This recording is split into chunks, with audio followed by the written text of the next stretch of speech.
Good evening, and thank you for joining us. Americans are watching the Senate in Washington, which has voted 13 times to end the federal government's shutdown, failing each time. And today, Congressman Dusty Johnson stopped by our studios, where he spoke with KELOLAND's Dan Santella about the shutdown and the growing frustrations with Washington. If you find the current shutdown aggravating, Republican Representative Dusty Johnson says you're not alone.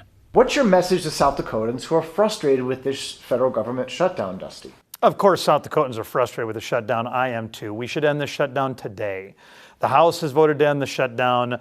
The Senate has tried 13 times to end the shutdown. We just need to end it. The House of Representatives, where Johnson serves, passed a funding measure last month. Now it's in the Senate, where Republicans have a 53-47 majority. 60 votes are needed to overcome a filibuster. Johnson today strongly came out against changing Senate rules to stop any senator from blocking a bill through a filibuster's debate.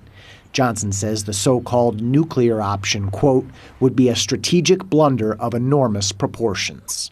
I'm glad we've got the filibuster, because the filibuster means that those kinds of big decisions, like the size of the Supreme Court and adding a state, can only happen when you've got some common ground consensus. South Dakotans have long known current Senate Majority Leader John Thune as a relatively mild-mannered, even-keeled figure in Washington, which is why these comments yesterday grabbed attention across the country.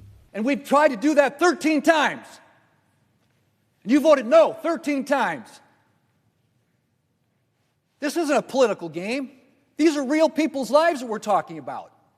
And you all have just figured out, 29 days in, that, there might be some consequences. I feel John Thune's frustration. And frankly, everyday South Dakotans feel John Thune's frustration. Of course, I voted to keep the government open. I think we should be paying out SNAP benefits. And I'm on a bill, I'm a sponsor of a bill that says that even if the government shut down, we should pay SNAP benefits. 42 million Americans should not go without food because the politicians are being irresponsible. In Sioux Falls, Dan Santella, KELOLAND News. And we also talked with Johnson about soybean sales, as well as American military attacks on alleged drug smugglers. And you can find those comments under this story on our website.